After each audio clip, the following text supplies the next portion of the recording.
Interest rates are so low that nobody's earning anything in the bank.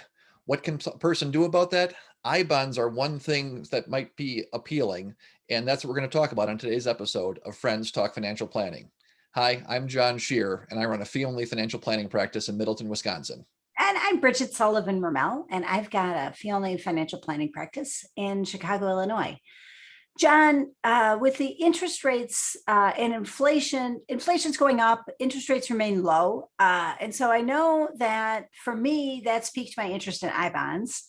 But it seems like it's something that you've looked into a little bit more than I have. So why don't you tell me a little bit about them? What are the pluses, minuses? Yeah, no, it's great. I bonds are something that have been around for about 20 years, late 90s they came out. And it's in, we just had a client meeting this morning or this week with a new client and one of the major, big name banks, and all money in that bank account is earning 0.01%, right? Like it's almost, why even do that sort of thing, People right? don't understand percentages so Yeah. very well. Like even 0.01, that means that If you have $10,000, you literally earn $1 in interest per year. right. So if you had a interest rate of 1%, Yep, that would be and you had $100. yeah. Yeah, right. Okay. So we're talking if you have a 10,000 in the bank, you're earning a buck, right? Like nothing. Right. Okay. So one thing that these I bonds have been around for a while, they're called for inflation because they're tied to inflation, and you buy them right from the government. And today, in today's environment with this sort of inflation that you're mentioning with things, right now for people that buy I bonds, the rate for the next 6 months is actually 3.5%, a little over 3.5%. And because you're buying things right from the government, I mean, it's a government bond, better than FDIC insured, right? It's backed by the Right. faith of the government. So it's a great place to have money, or something that people should consider at least now. We haven't used them very much in the past because the rate has been pretty low. We haven't had inflation. Now it's something that folks should consider. Right. And so there's three things. I know that maybe you know some of this, but there's three major components, I guess, to how I look at the I bonds. So one is the interest rate, and what it is that there's two parts to it. And you don't need to know the formula, but there's a fixed rate, like you get this every year, and you can keep these for 30 years. And then there's a variable rate that has this inflation factor. Well, right now that fixed rate is zero. That's not so awesome, right? Zero. Well, not much worse than 0.01, but it's still right.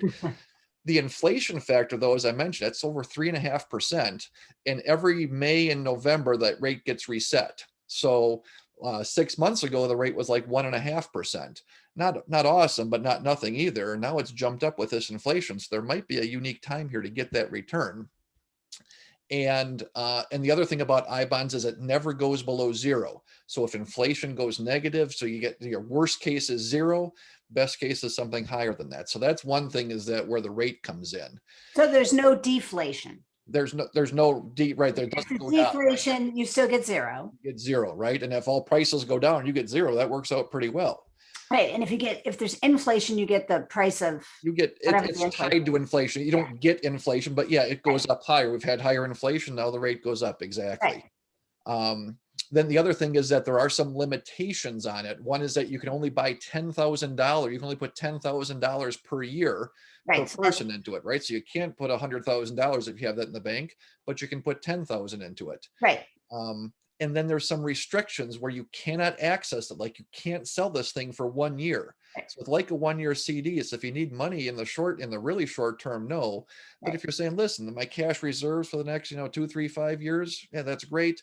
In the first 5 years, so between years 2 and 5, if you take it out, it's sort of like a CD where you lose 3 months of interest, right? So you never lose principal, you lose some interest. In today's that environment, right, we're talking about, if you get 3.5, going initially, if you lose 3 months interest, it comes out to be something like 2.5 or 2.75% over a 1 year. So you could buy something today, sell it, a year and a day, and you get something like, something over 2.5% interest. And Right. for So reference, it's still better than what you can get out there absolutely. And then you for can a 2-year CD right, or right. a 5-year. CD. Yeah. Now the thing with a CD, right? The rate gets set. You buy a 5-year CD, you know what you're going to get each, for the next 5 years. Right. With the I bonds, we know what the next 6 months holds. We don't know what the next, in November, they're going to reset the rate. It's going to Right. be different.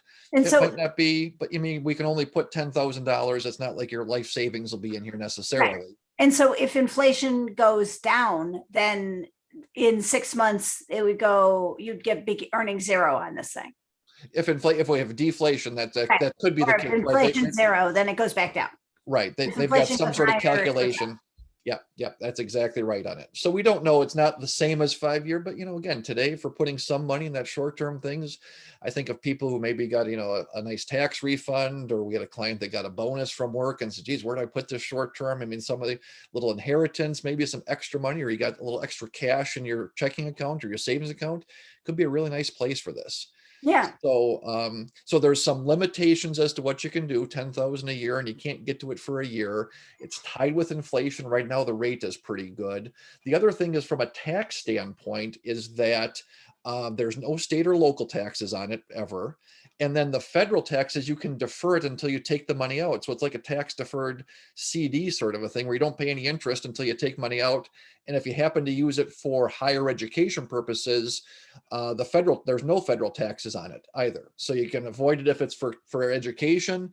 And in the meantime, you can defer taxes on it, and not pay it if you have taxes in your state. So there's some tax advantages to it. That's kind of the takeaway on that is, nice interest rate today, tax advantage in some fashion. And there are some restrictions on it, but it's not too onerous as far as the restrictions on things. So in today, you put things in dollars, and I love that, Bridget, because percentages kind of don't mean anything. If you have $10,000 earning 0.01, like at the big banks, it's literally $1 a year. Right. If you do it, and even if you take the money out of an I bond after a year, you're probably getting something like 2.5%, which is $250 in a year. Right. And again, that rate's going to change in November. But listen, if you saw $200 lying on the street, you'd probably walk over and pick it up. Right.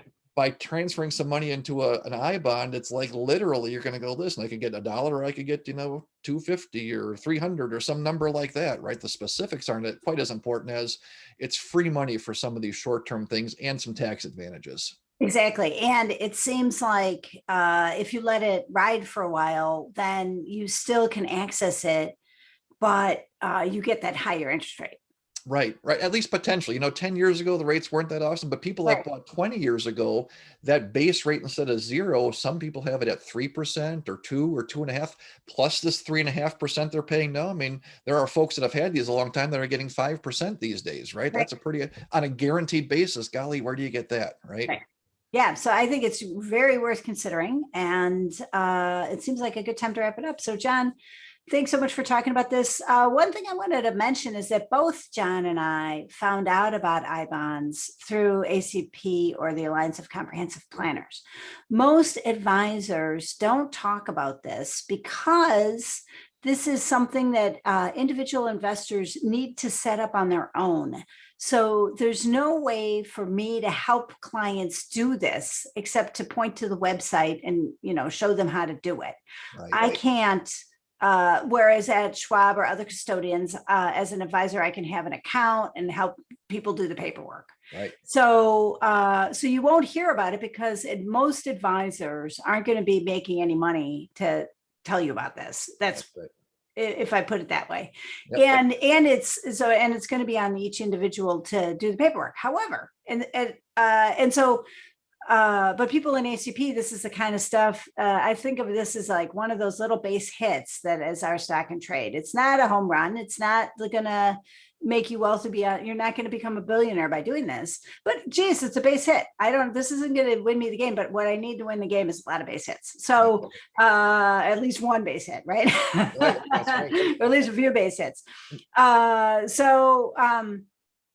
Well, and for viewers that are looking for people that will help with not just things that we manage, but for advice like this that's outside the scope of things, you can look up other advisors on acplanners.org. We've got advisors all across the country that think like this and work in this similar fashion. The other thing is, please subscribe. So subscribe helps us a lot. So if you can subscribe to our YouTube channel, it would help us a lot. So with that, I'm Bridget Sullivan Mermel, and this is John Shearer. All right. Thanks a lot, Bridget. Thanks, John.